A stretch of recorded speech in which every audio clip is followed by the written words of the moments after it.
sa mga negosyong may kinalaman sa teknolohiya, hindi rin nagpapahuli ang mga Pinoy. Tulad ng mga cellphone reloading station na talaga namang connect na connect sa kanilang mga suki. Sa panahon ngayon, isa na nga sa pangunahing pangangailangan natin ang cellphone. Kaya dapat lagi itong may load.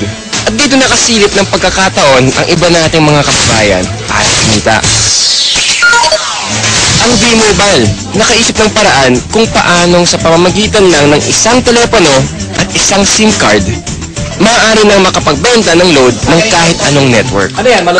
Ang kaibahan nitong V-Mobile, gamit mo yung cellphone mo, makapagbebenta ka ng lahat ng klase ng prepaid, cards at saka electronic, para magkaroon ka ng negosyo. Taong 2008, nagsimula ng V-Mobile ang negosyong ito. Ang sistemang gamit nila, all-in-one load service, kaya one-stop shop ang kanilang serbisyo. Kailangan mo rito, at least meron kang cellphone, meron kang maliit na puhunan, hindi mo kailangan ng malaki, although pwede rin maging malaki ang puhunan mo. Yan ay depende sa kung plano mo sa negosyo.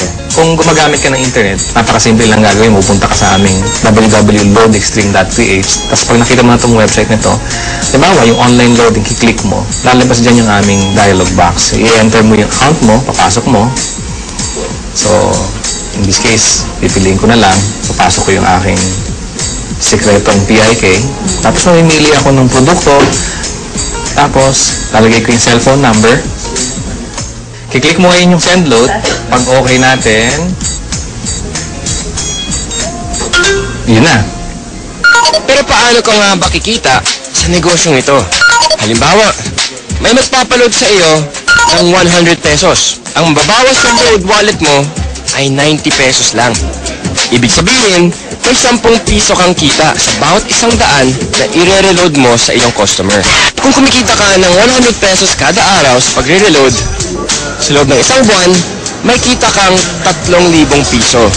Anip, tulad ni Peewee, na nakatuwaan lang daw noong una ang reloading business. Kasi nabuhat kami, nung nag-start kami noon, magbabarkada lang kami. So every night magkakasama kami.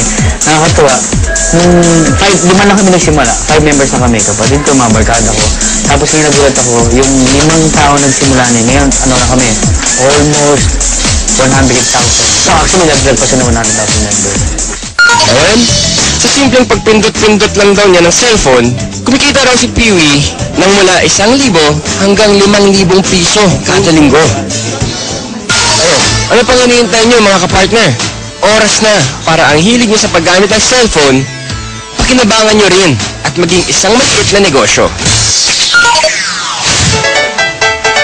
Kung mas pinili mo na lang manatili sa bahay ngayong summer, narito ang isang kapaki-pakinabang na tip.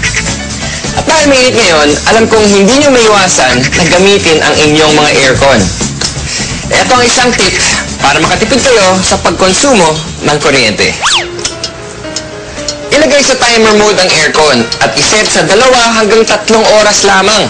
Pagkatapos nito, buksan ang ventilador para mapanatili ang lamig ng kwarto. May enjoy mo na ang lamig, makakatipid ka pa. O diba? Pwede naman eh. Kaya mga kapartner, tandaan, dapat maging wais all the time.